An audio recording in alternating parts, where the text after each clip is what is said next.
जानते हैं त्रिपुरा के नतीजे क्या कह रहे हैं। एक्सिस एग्जिट माई इंडिया के इस पूरे पोल के मुताबिक तो इंडिया टुडे एक्सिस माई एक्सिस का ये एग्जिट पोल क्या कह रहा है त्रिपुरा के बारे में, चलिए।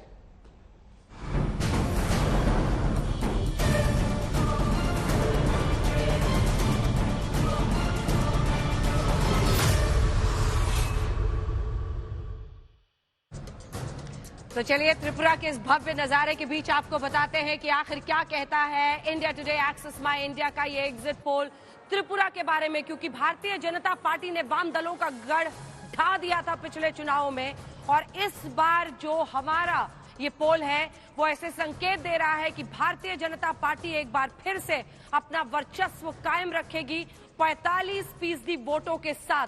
वहीं लेफ्ट और कांग्रेस इस बार दोनों गठबंधन में है, जिस पर अमित शाह भी बार बार कटाक्ष कर रहे हैं। 32% वोट लेफ्ट और कांग्रेस को एक साथ मिलता हुआ टिपरा मोथा इस बार चुनावी मुकाबले में है, और माना जा रहा है कि सबसे ज्यादा डेंट वो आईपीएफटी को मार सकते हैं, और ऐसे में त्रिपुरा मोथा को 20% वोट जाते हुए दिखाई दे रहे हैं, जो ग्रेटर त्रिपुरा लैंड की मांग करके इस पूरे बार चुनावी मैदान में उतरे हुए हैं। वहीं 3% अन्य को जाता हुआ दिख रहा है। तो आइए अब इंडिया टुडे एक्सिस माई इंडिया के इस पोल के मुकाबले आपको बता देते हैं कि जब इन्हीं वोट प्रतिशत को सीटों में हम तब्दील करते हैं तो किस पार्टी को आ रही है कितनी सीटें। त्रिपुरा में सबसे पहले भारतीय जनता पार्टी, जिसको 36 सीटें पिछली बार आई थी, एक बार फिर से 36 से 45 का आंकड़ा ये साफ दिख रहा है बीजेपी के लिए। वहीं 6 से 11 16 सीटें पिछली बार लेफ्ट की आई थी, कांग्रेस नहीं।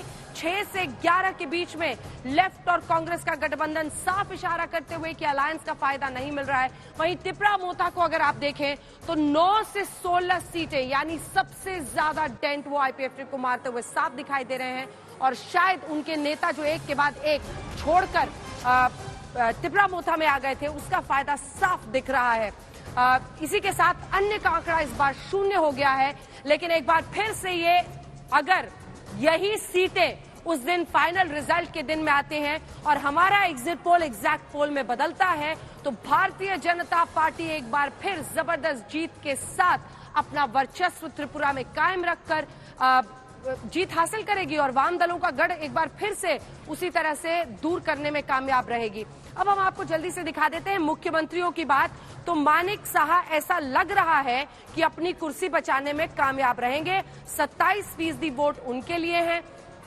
बीजेपी से कोई भी, उसके लिए भी 14% है। याद रखिए, यहां पर जो बंगाली पॉपुलेशन है वो बीजेपी के लिए पुरजोर तरीके से अपनी बात कहता है, वो भी 14% है। वहीं जितेंद्र चौधरी, जो इस बार एक तरह से अनडिक्लेयर्ड कैंडिडेट के तौर पर आप देख सकते हैं, जितेंद्र चौधरी का नाम सीपीआई और लेफ्ट और कांग्रेस के गठबंधन की तरफ से है। और प्रद्योत मानिक, वही शख्स जिनके इर्द गिर्द एक दिलचस्प राजनीति ग्रेटर त्रिपुरा लैंड की इस बार उभरी है, वो प्रद्योत मानिक जो कि उसके अध्यक्ष हैं, उनके लिए भी 11% वोट मिले हैं।